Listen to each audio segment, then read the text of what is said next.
College मोड़ पे बस शेड पर बैठकर श्रेष्ठा का इंतजार करते हुए रोनी बार बार अपनी घड़ी देख रहा था। वो वहां सुबह 9 बजे से 10 मिनट पहले ही पहुंच गया। बगल में झांगुर चना यानी ताज़ा कच्चा चना जो किसान सीधा अपने खेतों से उखाड़ कर उसे झाड़ के साथ बेचते हैं, वो बिक रहा था। वो आधा किलो उसे खरीद लिया। उसके मन ने उससे सवाल किया, इतना खरीद कर क्या करोगे रोनी?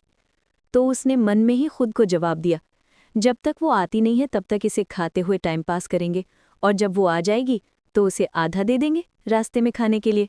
इंतज़ार करते हुए 9 बजे से 10 मिनट ज़्यादा हो गए। वो मन में सोच रहा था, वो कब तक आएगी यार, और उसे मुझसे मिलके बात क्या करनी है? मैं क्यों इतना ज़्यादा सोच रहा हूँ? शांत शांत, डोंट बिकम नर्वस। कि तभी उसके सामने एक ऑटो आके रुकी। रोनी का उस पर ध्यान गया तो उसे चेहरा पहचाना हुआ सा लगा। वो मन में सोचता है, ये तो स्मृति जैसी लग रही है, पर साइड से ऐसा लगने से ज़रूरी नहीं कि वही हो। फिर वो थोड़ा पीछे हुई तो उसके बगल में उसे श्रेष्ठा दिखी, जो दाईं ओर किसी औरत को उतरने में मदद करने के लिए उसके बच्चे और सामान को कैरी किए हुए थी। तभी स्मृति का नज़र रोनी पर पड़ता है और रोनी की नज़र घबराकर झुक जाती है। वो अपनी बढ़ रही धड़कन को शांत करता हुआ खुद से कहता है, बी कूल रोनी, इतना घबराएगा तो कैसे होगा? और तू कब से इतना घबराने लगा? किसी और के सामने तो तू इतना नहीं घबराता है। वैसे भी तू जानबूझकर तो उससे यहाँ मिलने नहीं आया है।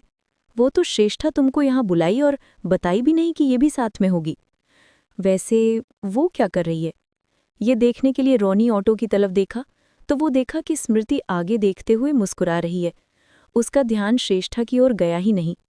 वो सोचने लगा, ये कहीं मुझे ऐसे अनकंफर्ट देखकर तुम ही मुस्कुरा रही है। ऐसी बहुतों में सेल्फ कंसिस्टेंसी की प्रॉब्लम होती है।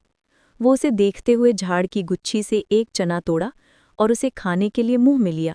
वो कीड़ा वाला था, जिससे उसका मुंह खराब हो गया। जिसे वो थूक कर नज़र ऊपर किया तो उसे ऐसा लगा कि स्मृति उसे देख रही थी और उसके माथा ऊपर करते ही तुरंत उससे अपना ध्यान हटा ली। उसके बाद वो और ज़्यादा मुस्कुराने लगी, जिसे देखकर रोनी समझ गया कि स्मृति के चेहरे की मुस्कुराहट उसकी ही वजह से है।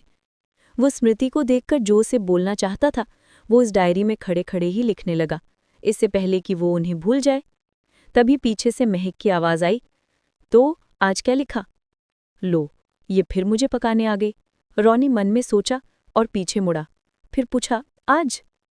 महक बोली, हाँ आज।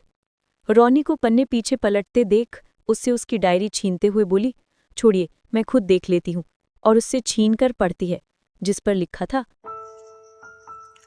देखूं अगर नज़ारा मैं तो सामने देखूं या तुम्हें देखूं। करना चाहूँ तारीफ़ें अगर तो करूँ मैं उसकी या तुम्हारी करूँ। तय करना मुश्किल है किसकी खूबसूरती किससे है। उसकी खूबसूरती तुमसे है या तुम्हारी खूबसूरती उससे है। फिर कभी कोई पूछे अगर मुझे ऐसे दोराहों में फंसाकर कि तुम्हारी नज़र किस पर है, तो भैया जो चीज़ स्थायी है वो तो कहीं नहीं जाने वाली। जो अगले पल शायद ना रहे, पहले उसे तो निहार लूं। These lines are the part of the bilingual story Hope Without Hope, written by Analone Krishna, published on 20th November 2021 in his blog krishnakunal.blogspot.com. To read his works, visit his blog, and to listen his audiobooks, go to his YouTube channel.